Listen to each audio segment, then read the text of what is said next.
11A Indian foreigners act 1946 के according कोई भी ऐसा विदेशी नागरिक उसके खिलाफ कोई प्रोसीडिंग, कोई एफआईआर है, कोई लीगल प्रोसीडिंग है, कोई तो वो prior to permission of the central government कोई फिल्म नहीं बना सकता, कोई रील नहीं बना सकता, कोई उसको पब्लिश नहीं कर सकता। राम का नाम लेकर के उसे मीडिया में दिखाना, इसका मकसद क्या है?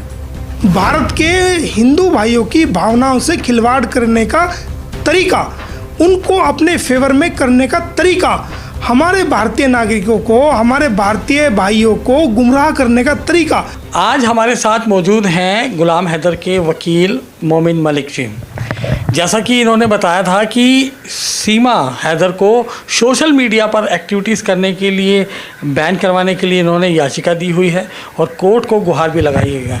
बावजूद इसके भी सोशल मीडिया पर आए दिन सीमा हैदर के वीडियोस वायरल हो रहे हैं। कभी वो खुद राम आएंगे के गीत गाती है, कभी उनके बच्चे हनुमान चालीसा सोशल मीडिया पर गाते नज़र आते हैं। तो इसी बीच में हम जानने की कोशिश करते हैं कि आखिर तमाम इन बातों के बावजूद भी ऐसा क्यों किया जा रहा है। मोमिन जी, जैसा कि आपने हमें बताया भी था कि सोशल मीडिया पर सीमा हैदर इस तरह की एक्टिविटीज़ नहीं कर सकती, लेकिन बावजूद इसके भी ये सब चल रहा है, क्या कहेंगे?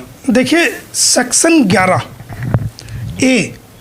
11A इंडियन फॉरेनर्स एक्ट 1946 के अकॉर्डिंग कोई भी ऐसा विदेशी नागरिक जो भारत में आया है और उसके खिलाफ कोई प्रोसीडिंग, कोई एफआईआर है, कोई लीगल प्रोसीडिंग है, कोई तो वो prior to permission of the central government कोई फिल्म नहीं बना सकता, कोई रील नहीं बना सकता, कोई उसको पब्लिश नहीं कर सकता।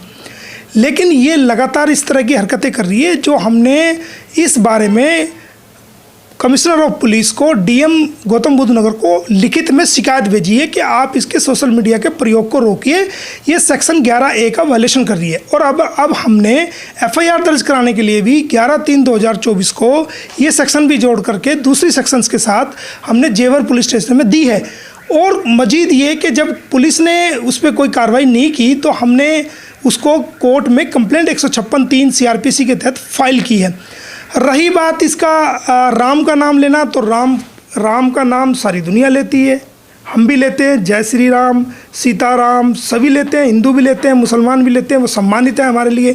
लेकिन राम का नाम लेकर के उसे मीडिया में दिखाना, इसका मकसद क्या है? आपको राम का नाम लेने से कौन मना कर रहा है? आप ले सकती हो, चाहे आप हिंदू हैं चाहे मुसलमान हैं, वो सवाल नहीं। आपका राम का नाम लेना है। भक्ति तो एकांत में होती है, भक्ति तो परमात्मा की रजा के लिए होती है, अपने रब को, अपने मालिक को खुश करने के लिए होती है। पब्लिसिटी स्टंट वाली तो वो स्टंट नहीं, स्टंट तो बहुत छोटी बात है, स्टंट नहीं, सेफ्टी कवच। भारत के हिंदू भाइयों की भावनाओं से खिलवाड़ करने का तरीका, उनको अपने फेवर में करने का तरीका, हमारे भारतीय नागरिकों को, हमारे भारतीय भाइयों को गुमराह करने का तरीका, उनको भका करके। लेकिन भारत की जनता समझदार है, भारत के हिंदू भाई समझदार हैं, हमारी माँ बहनें सब समझदार हैं, सब समझते हैं कि जो अपने देश की नहीं हुई, अपने मुल्क की नहीं हुई, अपने परिवार की नहीं हुई, अपने पति की नहीं हुई, अपने बच्चों की नहीं हुई, वो हमारे देश की क्या होगी? जो अपने धर्म की नहीं हुई वो हिंदू धर्म की क्या होगी?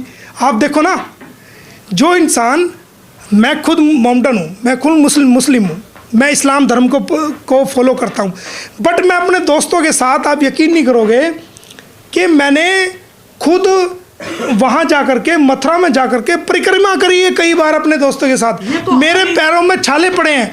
हर साल मैं कावड़ियों के लिए, ऑन रिकॉर्ड बात है, अखबार भी हैं, सब कुछ है, कावड़ियों के लिए मैं शिविर लगा करके उनके पैरों में जो चल के छाले पड़ जाते हैं, उन छालों को साफ़ करता हूँ, उन पर मरहम लगाता हूँ, उनकी सेवा करता हूँ, उनके पैर दबाता हूँ, एक मुस्लिम होने के नाते। मेरे साथ मुस्लिम समाज के लोग भी ऐसा करते हैं। तो क्या मैं श्री राम जी का नाम नहीं ले सकता? मैं आदर से उनका नाम लेता हूँ। वो सबके हैं, वो अकेले किसी हिंदू के कोई हैं, वो मुस्लिम के भी हैं, वो सिख के भी हैं, वो ईसाई के भी हैं। जब उनका नाम ही राम है तो सारे जगत के राम हो गए ना वो। तो कोई आदमी उनके नाम को ले, श्रद्धा से ले। एक तो ये बात है कि उनके नाम को श्रद्धा से लिया जाता है। दूसरी बात ये है कि कोई सुरक्षा कवच बना के अपना आप को बचाने के लिए ढाल बना के लोगों को गुमराह करने की नीयत से ले, तो ये तो देश की जनता खूब समझ रही है, मुझे कुछ कहने की ज़रूरत नहीं है। मलिक साहब, जैसे कि आपने बताया था कि ये इन पे इस तरह की एक्टिविटीज़ पे बैन है, तो लेकिन बावजूद इसके भी क्योंकि सोशल मीडिया पे अकाउंट चल रहा है, कहीं ना कहीं सोशल मीडिया से जो पैसा आता है, जो एडवर्टीज़मेंट का पैसा आता है, तो बैंक अकाउंट भी साथ साथ होगा। तो ऐसे में किस तरीके से हुआ होगा ये? देखिए, आपको पता होना चाहिए 3 करोड़ का नोटिस सीमा को है, 3 करोड़ का नोटिस सचिन को है। अब उनकी ऐसी तो मुझे नहीं लगता कि कैपेसिटी होगी कि वो इतना पैसा दे सकें। अब वो कुछ तो हथकंडे अपनाएंगे भाई। वो सोशल मीडिया पे अकाउंट डाले, वो नाम शायद वो सीमा का भी रख दिया उसके साथ, लेकिन वो अकाउंट होगा सचिन के नाम का होगा।